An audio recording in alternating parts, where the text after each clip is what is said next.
अस्सलाम वालेकुम जी, welcome to my channel Shama food secrets. बहुत ही मज़ेदार परफेक्ट बेसन के हलवे की रेसिपी शेयर करने जा रही हूँ। मैंने कुछ टिप्स और ट्रिक्स आपको बताई हैं जिससे बहुत ही इजी और परफेक्ट तरीके से आपका हलवा रेडी होगा और बेसन का हलवा भी बहुत ही दानेदार रेडी होगा। और इसमें एक ट्विस्ट मैंने डाला है, वो भी आपको बहुत ज़्यादा पसंद आएगा। किस तरह से हम तड़का लगा कर जो है वो डालेंगे अपने ड्राई नट्स को और ज़बरदस्त किस्म का हमारा हलवा रेडी हो जाएगा। तो आए मैं आपको दिखाती हूँ कि ये दानेदार सा परफेक्ट सा हलवा जो है बड़ी इजी तरीके से हम कैसे रेडी कर सकते हैं। तो आए स्टार्ट करते हैं जी अपनी रेसिपी। मैंने यहाँ पे ले लिया जी एक पैन, और अब मेजरमेंट के लिए आपने एक ही कप यूज़ करना है। कोई भी आप ले लें, लेकिन आपने हर चीज़ के लिए वही कप यूज़ करना है। 2 मैंने कप ले लिए हैं पानी के, और तकरीबन 1.5 कप मैंने यहाँ पे चीनी का लिया है। 4 मैंने लिए जी छोटी इलायचियाँ, सब्ज़ इलायची, आप चाहें तो पाउडर भी यूज़ कर सकते हैं। 1 पिंच मैंने यहाँ पे येलो फूड कलर का लिया है। अगर आपके पास ज़ाफ़रान है तो आप उसकी चपत्तियाँ भी ऐड कर सकते हैं। यहाँ पे जो मैंने चीनी ऐड कर दी है पानी के अंदर, हमने 2-3 मिनट सिर्फ बॉयल करना है। कोई 1 या 2 तार की चाशनी बिल्कुल ही बनानी है, बस हमने इसकी चाशनी रेडी करनी है, बिल्कुल सिंपल सी।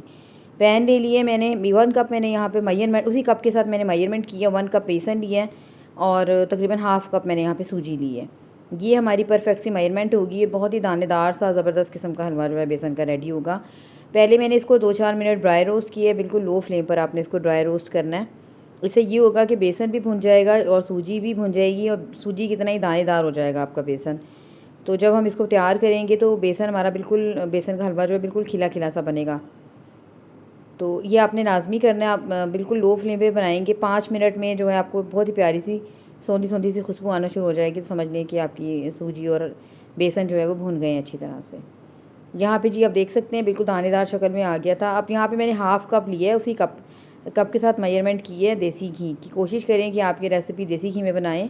वैसे बनास्पति घी में भी बना सकते हैं, लेकिन ऑयल में बिल्कुल भी नहीं बनाना आपने ये हलवा।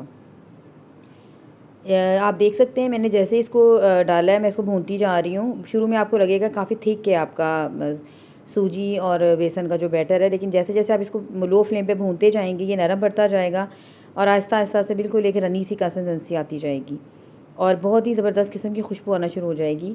मैंने यहाँ पे 2 टेबलस्पून बचा दिए थे। अब इस टाइम पे मैं इसमें शामिल करूँगी। आपने एकदम पूरा घी नहीं ऐड करना। जैसे जैसे आपको लगे कि आपका जो बैटर है वो थोड़ा थिक है तो आप थोड़ा सा घी और ऐड कर सकते हैं। यहाँ पे आप देख सकते हैं मैं आपको बिल्कुल पास से दिखा रही हूँ।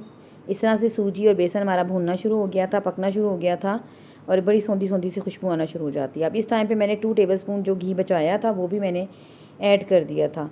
उसके बाद ये हुआ था कि ये बिल्कुल एक रनी सी फॉर्म में आ गया था। रनी फॉर्म में ऑलरेडी ये आ चुका है। वैसे भी अगर देसी घी यूज़ कर रहे हैं तो ये बच्चों के लिए स्पेशली बहुत हेल्दी हलवा है, लेकिन अगर आप अपने लिए बनाएंगे तो फिर थोड़ा घी का कम इस्तेमाल करें। यहाँ पे आप देख सकते हैं बिल्कुल नरम हो गया है, एक रनी सा बैटर में आ गया है ये हमारा बेसन और सूजी, और अब ये बिल्कुल भुन गई थी। अब ये टाइम है, मैंने 2 टेबलस्पून यहाँ पे डाल दिया था जी दूध। इससे ये होगा कि एकदम से आप देखेंगे कि एकदम से ये फूल गया है सारा कुछ और बहुत ही दानेदार सी शक्ल में हलवा आ गया। अब इस टाइम पे जो हमने अपना शीरा तैयार किया था वो डाल दें, और ये आपने शीरा एक साथ डालना है आहिस्ता आहिस्ता करके, यानी कि एक साथ ही इसको पकाना शुरू कर देना है। जैसे जैसे आप चम्मच हिलाते जाएंगे, क्योंकि परफेक्ट मेजरमेंट हमने की है, तो आप देख सकते हैं ना इसमें बिल्कुल फालतू पानी वगैरह है शीरे का, ना कुछ है। जैसे जैसे मैं इसको भूनती जाऊंगी सूजी और बेसन पक कर पैंदे को छोड़ते जाएंगे और बहुत ही शानदार सा हलवा जो है हमारा हलवे की फॉर्म में आता जाएगा बैटर। यहाँ पे आप देख सकते हैं हाँ बिल्कुल इस वक्त घी जो है बिल्कुल अंदर चला गया है, लेकिन ये साइड पे थोड़ा थोड़ा सा छुटना शुरू हो जाएगा और पैंदे ने जो है वो छोड़ दिया है, तमाम चीज़ों को छोड़ दिया है। अब इस टाइम पे यहाँ पे मैंने दोबारा से घी ऐड किया था। 2 टेबलस्पून मैंने और घी लिया था और अब मैंने इसमें शामिल कर दिया था। इससे बहुत ही शाइनी सा आपका हलवा रेडी होता है। और अब जो है जो मैं ट्विस्ट देने चाह रही हूँ इस वीडियो में वो ये है कि मैंने जो ड्राई नट्स लिए, मैंने यहाँ पे लिए थोड़े से अखरोट लिए थे और थोड़े से बादाम लिए थे। आपके पास जो भी अवेलेबल है आप डाल सकते हैं। उनको भी पहले मैंने थोड़ा सा भून लिया है घी के अंदर और उसके बाद फिर मैंने ऊपर से ऐड किया था। तो ये और ज़्यादा शाइनी हो गया था और ज़्यादा हेल्दी हो गया था बच्चों के लिए हलवा। सिर्फ 1-2 मिनट के लिए आपने इसको फ्राई करना है, बहुत ज़्यादा ओवर कुक नहीं करना अपने नट्स को। हल्के हल्के से भूनना शुरू हो जाएंगे, खुशबू आना शुरू हो जाएगी तो बस आपने ऐड कर देने हैं। अगर आप इस तरह से परफेक्ट मेजरमेंट रखेंगे तो आपकी रेसिपी भी बहुत ही परफेक्ट रेडी होगी और हलवाइयों से कहीं अच्छी रेडी, बाज़ार से कहीं अच्छी जो रेसिपी आपकी रेडी होगी।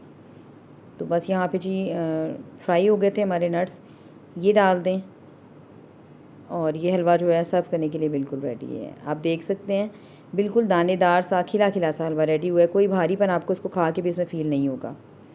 सूजी हम इसलिए भी ऐड करते हैं बेसन में। तो बस ये डिश आउट करने के लिए तैयार है। उम्मीद करती हूँ आज की ये बहुत ही मज़ेदार सी परफेक्ट सी रेसिपी आपको पसंद आएगी। इसे बनाइएगा और रिज़ल्ट जो है वो मेरे साथ ज़रूर शेयर कीजिएगा। नेक्स्ट वीडियो तक के लिए अल्लाह हाफ़िज़।